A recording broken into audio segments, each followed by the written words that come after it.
There are moments in life when time holds its breath.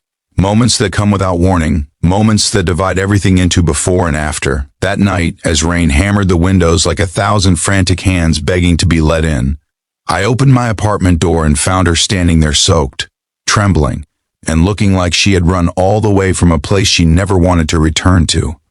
Her eyes, red from crying, met mine with a desperation I had never seen in her before.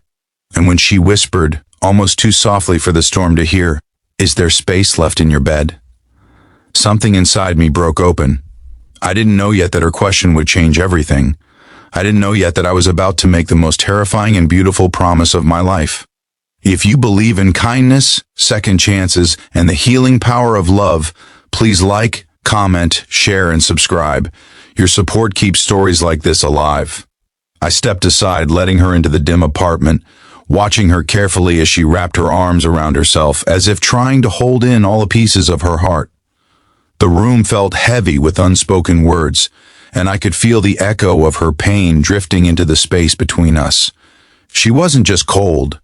She wasn't just tired.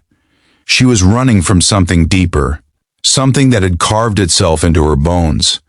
She had always been strong. Too strong, maybe. The kind of person who smiled even when her world tilted off its axis.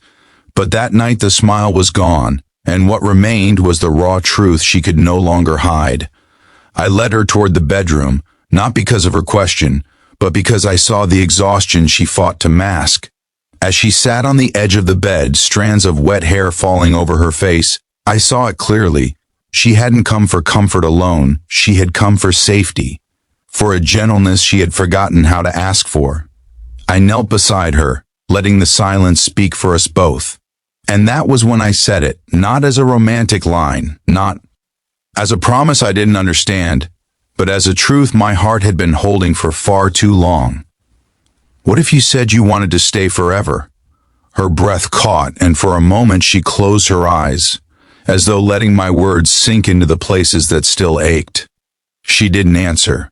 Instead, she slowly lay down on the bed, curling into herself, as if she feared she would disappear. She didn't hold on tight enough. I covered her with a blanket, watching how she clutched the fabric like an anchor. Eventually, she fell asleep, though I could still hear the sharp, uneven breaths of someone dreaming their way out of nightmares. In the quiet darkness, I realized how deeply I cared for her, more deeply than I had ever admitted, even to myself. She wasn't just a friend. She wasn't just someone I happened to care about. She was the one person whose absence turned every room into an echo chamber, the person whose laughter could thaw even the coldest days. And now she was here, fragile and breaking, trusting me with the pieces. I promised myself then that I would hold them gently. The following morning, sunlight filtered through the curtains, painting golden streaks across her sleeping face. For the first time in months, she looked peaceful. But when she woke and saw me watching, the peace faltered. Her eyes filled with an apology she couldn't speak. She sat up, pulling the blanket closer, as though ashamed of needing anything at all. And then, softly, she told me what had happened. She told me about the relationship that had drained her spirit, the man who praised her in public but crushed her in private, the loneliness she felt even when he was right beside her, the nights she cried quietly into her pillow so no one would hear, the fear that kept her from leaving until the pain became too sharp to ignore. Listening felt like swallowing glass. I hated every detail of her suffering, hated that she had endured so much before running to my door. But I said nothing. Sometimes love is not loud. Sometimes love is listening without interrupting, offering comfort without conditions. When she finished speaking, she looked down at her hands, twisting nervously in her lap. She thought I would tell her to go back, to fix things, to try again. She expected judgment. Instead, I told her she wasn't alone. She never had been, even when she thought no one saw her drowning. Days passed, and she stayed. Not because I asked her to, but because she needed a place where silence was gentle, not frightening. I watched her slowly rebuild herself, piece by piece, breath by breath. She learned to laugh again, not the forced, brittle laughter I once heard over phone calls, but real laughter, the kind that filled rooms and warmed shadows.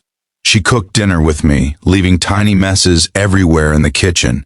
She played music in the morning while brushing her hair. She took long walks and returned with stories, small joys she collected like souvenirs from the world she was rediscovering. And little by little, I fell in love with not just who she was, but who she was becoming still there. Were nights when she woke up crying quietly, trying to hide the sound behind her hands. On those nights I would sit beside her, letting her lean into me until the shaking stopped. Healing isn't linear, and she carried scars that would take time to fade. But she was trying, and I was there, not as her savior, but as someone who believed in her strength even when she forgot it existed. Months later, on a warm evening filled with the smell of rain on pavement, she stood in the doorway of my bedroom again. But this time she wasn't trembling. This time her eyes were steady, brave, a soft smile tugging at her lips. She asked me the question again, not as a whisper of desperation, but as a quiet, hopeful request. "Is there space left in your bed?" And in her voice I heard everything she didn't say. Is there space for me, for my flaws, for my past, for my healing, for my future? This time I didn't hesitate. I stepped toward her, gently took her hand, and repeated the words that had lived in my heart from the very beginning. "What if you said you wanted to stay forever?" She didn't answer with words. She answered by stepping into my arms, by letting the weight of her past finally slide off her shoulders, by choosing a future where she didn't have to be afraid anymore.